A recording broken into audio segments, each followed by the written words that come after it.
Hello guys, good morning, नमस्ते, सत श्री अकाल, आदाब।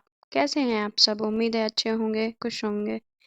तो चलिए आप सबको सुनाते हैं स्टोरी। तो कैसे स्टोरी लगी आप सबको? तो ये जो हमारी स्टोरी है, क्या ही बताएं हम। बहुत ज़्यादा ज़बरदस्त स्टोरी है। बताते हैं आप सबको ये स्टोरी जो जिस मतलब होता है ना, सबको इंतज़ार, या कुछ लोगों का इंतज़ार, या बहुत लोगों को इंतज़ार। तो अब सुनाते हैं क्या ये मोहब्बत है क्वेश्चन मार्क। सबको इसकी एंडिंग पसंद नहीं आई थी।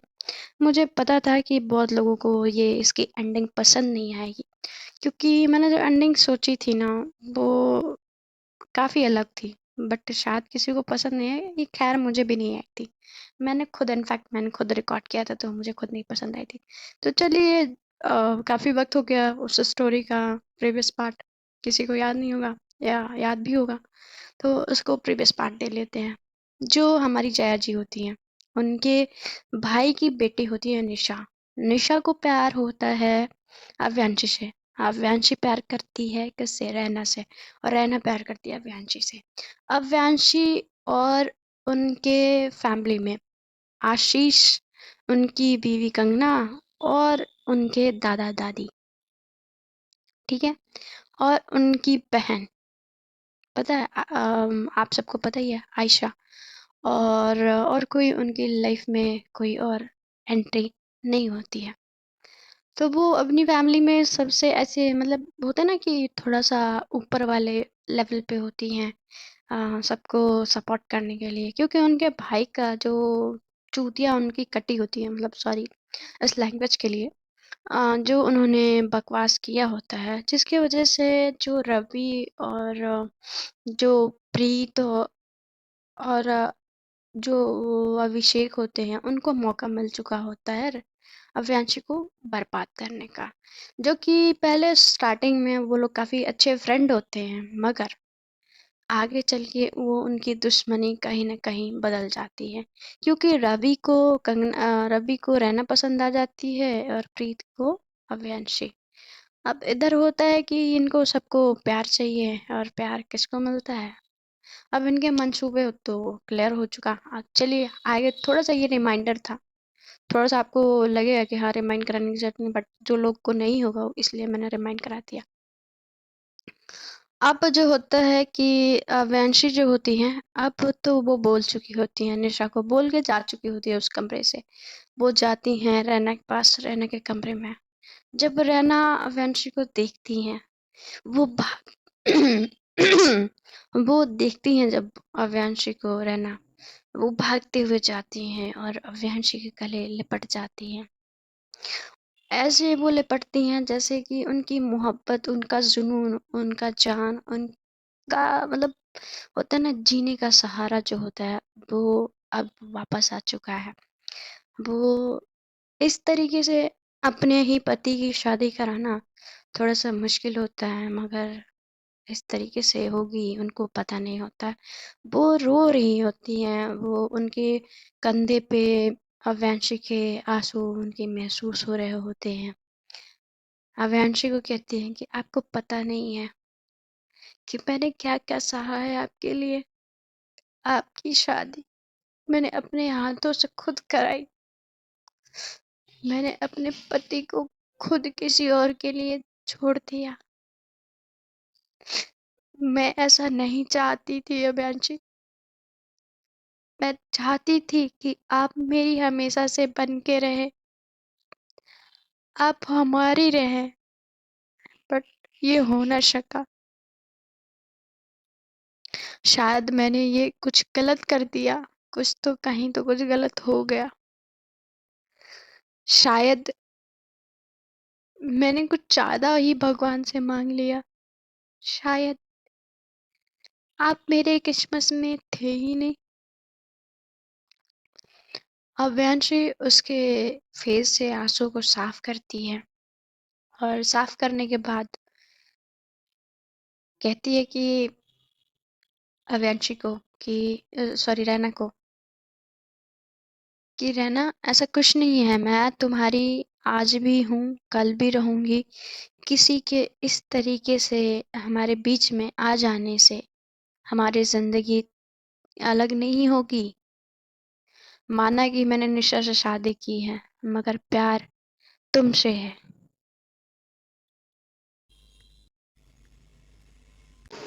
हमारी जो मैडम होती हैं, अव्यांशी, वो काफ़ी समझाती हैं उनको।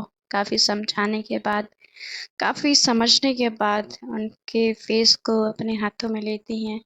उनके आँखों के नीचे जो आँसू बहे होते हैं, अपने दोनों हाथों से साफ करती हैं और कहती हैं कि आप हमारी कल भी जान थीं और आज भी हैं और हमेशा रहेंगी। आप मेरी मोहब्बत थीं और आप ही रहेंगी। समझी? तो कहती हैं कि पर कहती हैं कि कुछ नहीं बोलो, सिर्फ सुनो। किसी से शादी कर लेने से या कोई मेरी ज़िंदगी में आ जाएगा, उससे आपकी जगह कम नहीं होगी। इधर जो हमारी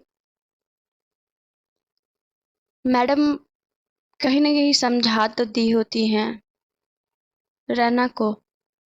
वो पूरी रात उनको सोफ़े पे बैठ के उनके सर को अपने सीने से लगा के उनको बस समझाए जा रही होती हैं, उनको जता रही होती हैं कि वो उनको छोड़ के कहीं नहीं जा रही। इधर निशा रोए जा रही होती है कि क्यों, आखिर क्यों? क्यों अव्यांशी? मैंने तुम्हें अपना सब कुछ दे दिया, मगर तुमसे मैंने बस तुम्हारा प्यार माँगा था, तुमने वो भी नहीं दिया। ये तुमने सही नहीं किया। मैं तुमसे तुम्हारा प्यार लेके रहूँगी और तुम मेरा प्यार मुझे ना दो, ये मैं होने नहीं दूँगी अव्यांशी। तुम मेरी हो और तुम बस मेरी ही रहोगी। मैं और किसी की नहीं होने दूँगी तुम्हें। वो चिल्ला रही होती है, चीख रही होती है, मगर उस कमरे में उनकी चीख, उनकी चिल्लाना, उनका रोना, उनका दर्द कोई सुन नहीं रहा होता है। खैर, इसमें निशा की गलती मैं मानूँगी कि क्योंकि वो किसी 2 लोग के बीच आई होती हैं। शायद उनको नहीं आना था। उनको पता था वैंशी और रैना एक-दूसरे से प्यार करते हैं, मगर उनको अपनी खूबसूरती पे बहुत ज़्यादा घमंड था कि वो अपनी खूबसूरती से अव्यांशी को बरगला लेंगी, बहला-फुसला लेंगी। मगर मोहब्बत है यार, जिस्म से थोड़ी ना होती है, रूह से होती है और उन दोनों का प्यार रूह से हो जुड़ा होता है। उनकी ये मोहब्बत कहीं न कहीं उनको सुकून दे रहा होता है। अव्यांशी को ये स्ट्रॉन्ग बना रहा होता है। रैना को ये मोहब्बत कहीं न कहीं उसके ज़हन में कुछ न कुछ भर रहा होता है कि अब कुछ नहीं होगा, जो होना था वो हो चुका, जो हो रहा था वो भी हो चुका। अब ऐसे ही इन दोनों की बैठे-बैठे रात कट जाती है। वो अभियांशी जो होती है रैना को फ़ील करा रही होती है कि वो कहीं नहीं जाएगी तुम्हें छोड़ के। वो तुम्हारी थी, तुम्हारी है और तुम्हारी रहेगी। उसका प्यार, उसका जिगर, उसका जान, उसकी धड़कन, उसकी साँसें सिर्फ़ उसके लिए हैं। उसकी मोहब्बत जो है सिर्फ़ उसके लिए है। ये एहसास वो रैना को करा रही होती है। ऐसे वो अपने बाहों में रैना को भरे हुए बहुत टाइटली, वो वैसे ही सोफ़े पे बैठे-बैठे ही दोनों सो चुके होते हैं। इधर निशा भी रोते-रोते वहीं सोफ़े पे बैठे ही सो चुकी होती है। इनकी सुबह नींद खुलती है जब सुबह की पहली किरण उनके चेहरे पे आता है। जब चेहरे पे पहली किरण आती है, तो इनकी आँखें खुलती हैं। जब इनकी आँखें खुलती हैं, तो अव्यांशी रैना को गोद में उठाती है और उसको बेड पे ले जाती है। जब वो बेड पे लिटा रही होती है तब तक रैना की आँखें खुल जाती हैं और कहती है कि कहाँ जा रहे हो? कहती है कि कहीं नहीं जा रही मेरी जान, मैं बस फ्रेश होने जा रही। तो कहती है कि प्लीज़ मत जाओ ना। तो कहती है कि ऑफ़िस जाना है ना और आपको भी नीचे चलना होगा। सब लोग हमारा इंतज़ार कर रहे होंगे। ये सारी चीज़ें हो चुकी होती हैं। अब वो कहती है आप जाओ फ्रेश हो लो, मैं उसके बाद होती हूँ। तो कहते हैं ठीक है। वो जाती हैं, फ्रेश होती हैं और वो जो बाथ टॉवल होता है वो पहन के बाहर आती हैं। उसको पहन के बाहर आती हैं, कपड़े निकालती हैं और उसको जाती हैं पहनने के लिए। वो पहन के वापस बाहर आती हैं तो कहती हैं कि रैना जाओ। तो कहती हैं कि जाना ज़रूरी है आपका?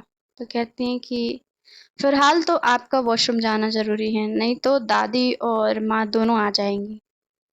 तो कहती हैं कि हाँ, मैं जाती हूँ। वो उठती हैं और बस जा ही रही होती हैं तो इधर से अव्यांशी जाती हैं, उनका हाथ पकड़ती हैं और उनको अपनी तरफ खींचती हैं और उनके फ़ोरहेड पे एक बहुत होता है ना कि अपने दिल को, अपने विश्वास को बना के रखने के लिए वो जब उनके फ़ोरहेड को चूमती हैं, तो वो पूरी तरह से वो एहसास हो रहा था, वो फ़ील हो रहा होता है रैना को कि वो सेफ़ है, सिक्योर है, उसकी ज़िंदगी में कुछ नहीं बदला है, सब वैसा ही है।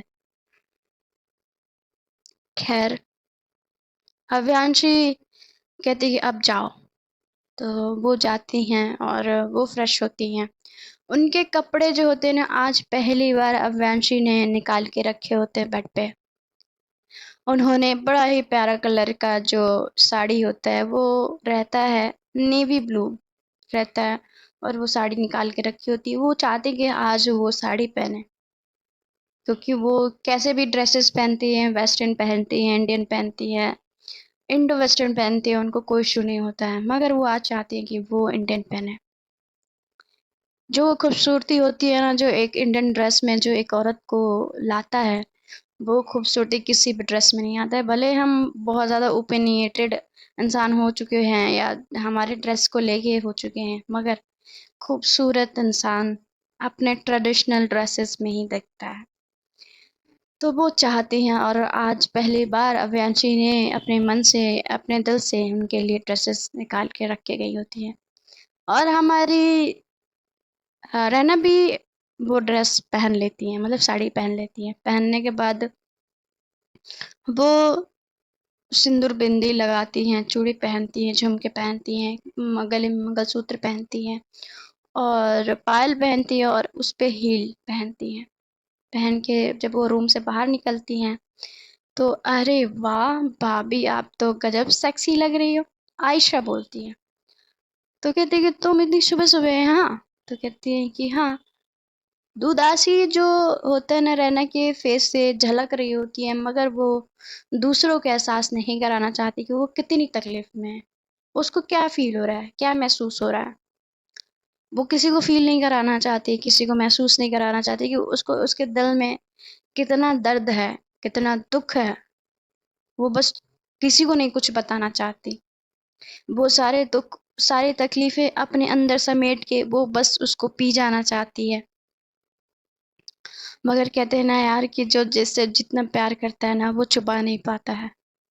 कहती कि भाभी चलो जल्दी, दादी बुला रही। तो कहती है कि हाँ चलो। तो कहती कि मैं कंगना भाभी और वो दूसरी भाभी को भी बुला लेती हूँ। जब वो भाभी बोलती है ना तो रैना उसको देखने लगती है, उसकी आंखों में आंसू भर जाते हैं। कहती कि हाँ ठीक है। तो कहती हैं कि भाभी, तो कहती है कि हाँ आयशा, तो आप मेरी फेवरेट भाभी थी और हैं और हमेशा रहेंगी।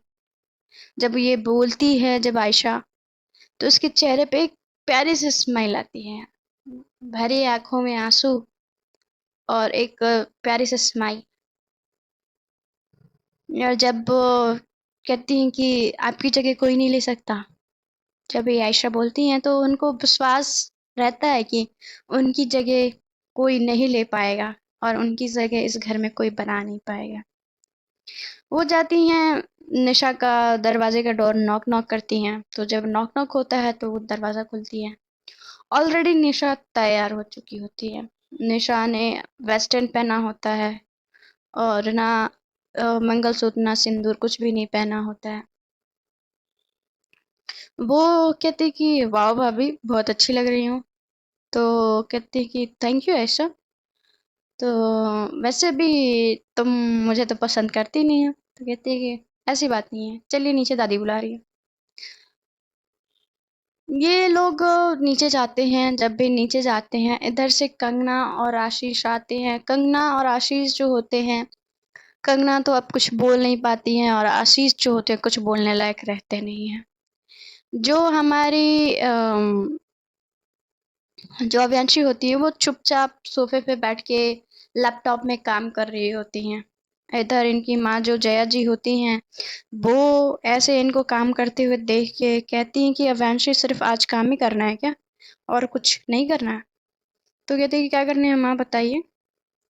अब वो जो थोड़ा सा अवेंची और उनकी माँ में कुछ बातें रह चुकी होती हैं, कुछ वो बातें पिछले ज़िंदगी में रह चुकी होती हैं, मतलब बीते हुए टाइम में जो रह चुका होता है, अब वो कहीं न कहीं थोड़ा-थोड़ा जया जी भरने की कोशिश कर रही थी, क्योंकि उसमें अवेंसी की कोई गलती नहीं होती है। जो उसने किया होता है, खुद को बचाने के लिए किया होता है और उसमें कुछ गलत नहीं होता है।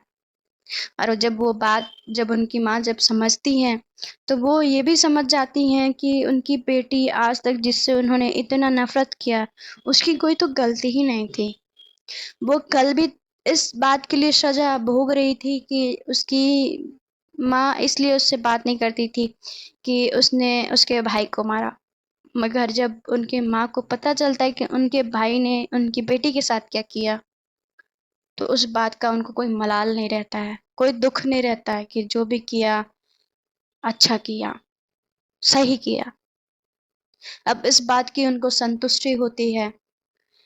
निशा के लिए उनके मन में सहानुभूति होती है, मगर सहानुभूति से ज़्यादा रैना के लिए प्यार होता है। रैना ने सबके दिलों में जो अपने लिए जगह बनाई होती है ना, जो जगह बना के रखा होता है, वो अलग लेवल पे बना के रखा होता है। उसका प्यार, उसका एहसास, उसकी ज़िंदगी, मतलब वो एक लेवल लेके गई होती है अपने आप को। घर वालों को अपना बनाने के लिए, अपना समझाने के लिए उसने बहुत कुछ किया होता है, बहुत कुछ छोड़ा होता है, बहुत कुछ समझा होता है, बहुत कुछ किया होता है। पहले उसने जो किया वो अपने फैमिली के लिए किया, अपने भाई के लिए किया, अपने पिता के लिए किया। जो बाद में किया वो अपने प्यार के लिए किया, अपने परिवार के लिए किया, उसकी ज़िंदगी को बचाने के लिए, उसकी ज़िंदगी को नर्क ना बने इसलिए बेहतर बनाने के लिए किया। अब 2 औरतों के बीच में अविनाशी फँस चुकी होती हैं। अविनाशी ने तो शादी कर लिया होता है। एक तरफ रैना का प्यार होता है जो बेशुमार, बेहद, बेइंतहा होता है, और यहाँ पे किसी का प्यार होता है, एक जुनून, एक ज़िद, एक एक्सेप्टेंस के लिए होता है। अविनाशी ने ऐसा सोचा नहीं होता कि उसकी ज़िंदगी में कभी ऐसे भी हालात आएँगे कि कभी उसको रैना को छोड़ के किसी और को सोचना पड़ेगा। मगर वो कतई नहीं चाहती रैना को कोई भी तकलीफ़ हो या कोई भी बात उससे हर्ट कर जाए। इस बात का वो बहुत ध्यान रखती है, मगर इस दौरान, इस जगह पे वो इस बात का ध्यान रख ही नहीं पाती कि आखिर ये क्यों? अपने घर वालों को बचाने के लिए, उनकी ज़िंदगी को बचाने के लिए, उनकी बेहतरी के लिए मुझे ये करना पड़ा। जब निशा ने उसके नाम पे जब वो अपनी कंपनी की होती, तो उसके वजह से उसकी कंपनी जो होती है अविनाशी की, जो डूब रही होती है, वो फिर से एक बार फिर खड़ी हो जाती है।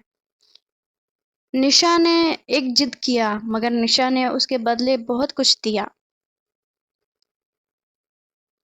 मगर सबके दिल में जो रहने के लिए प्यार है, जो अव्यांशी के दिल में रहने के लिए प्यार है, शायद उसके पैसे ने, उसकी इस ज़िद ने वो जगह नहीं खरीद पाया।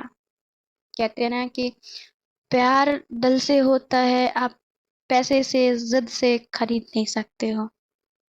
प्यार बेशुमार अगर करना हो किसी से, तो बेशर्त करो, बेमुरव्वत करो, बेवजह करो।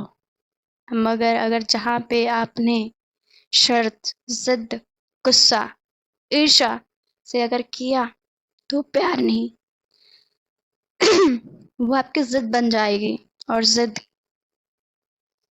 रावण की नहीं पूरी हुई है यार, हमारी क्या बसात है।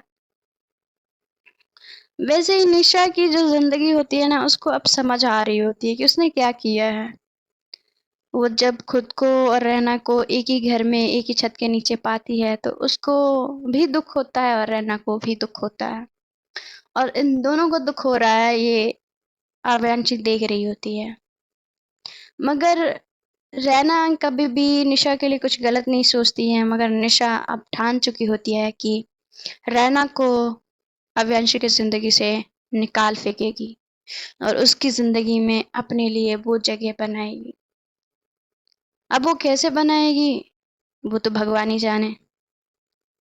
आखिर होगा क्या, कैसे होगा, पता नहीं। अदर जो अव्यांशी की दादी होती हैं कहती हैं कि बेटा आज तुम्हारी पहली रसोई है तो तुम्हें खाना बनाना पड़ेगा, और जैसे कि ये घर का नियम है तो तुम्हें पहले पूजा करना पड़ेगा, फिर उसके बाद खाना। तो कहती हैं कि ठीक है दादी। वो पूजा घर में जाते हैं सब लोग और सब लोग खड़े होते हैं, आरती करती हैं हमारी निशा। और निशा जब आरती कर रही होती हैं तो उनकी जो दादी होती हैं वो बोलती हैं कि अव्यांशी साथ में आरती करो, अकेले आरती नहीं होती, जोड़ा साथ में आरती करता है। जब वो बोलती हैं तो फिर से एक बार अव्यांशी का दिल टूटता है और उसके आंखों से आंसू बहने लगते हैं। वो किसी को दिखाती नहीं है, तुरंत अपनी आंखों से अपने आंसू को हटा लेती है। मगर इस आंसू को एक इंसान नोटिस कर रहा होता है, जया जी। जब वो रैना अपने आंखों को साफ कर रही होती है तो जया जी आती हैं और उसके कंधों को थपथपाती हैं, कहती हैं कि बेटा मैं तेरा दुख तो नहीं समझ सकती, मगर मैं इतना जानती हूँ कि अव्यांशी तेरी ही हमेशा रहेगी।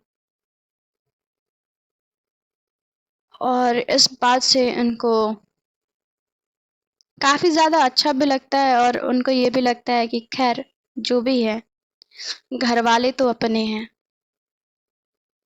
उनका दुख जो होता है ना अव्यांशी किस लेवल पे होता है वो समझा नहीं पा रही होती, अपने दर्द को दबा नहीं पा रही होती हैं, वो धीरे धीरे घुट रही होती है, उस घुटन को दिखा नहीं पा रही होती है कि नहीं अच्छा लग रहा है मुझे अव्यांशी के साथ निशा का ये साथ जोड़ना, नहीं अच्छा लग रहा है, प्लीज इसको अलग कर दो।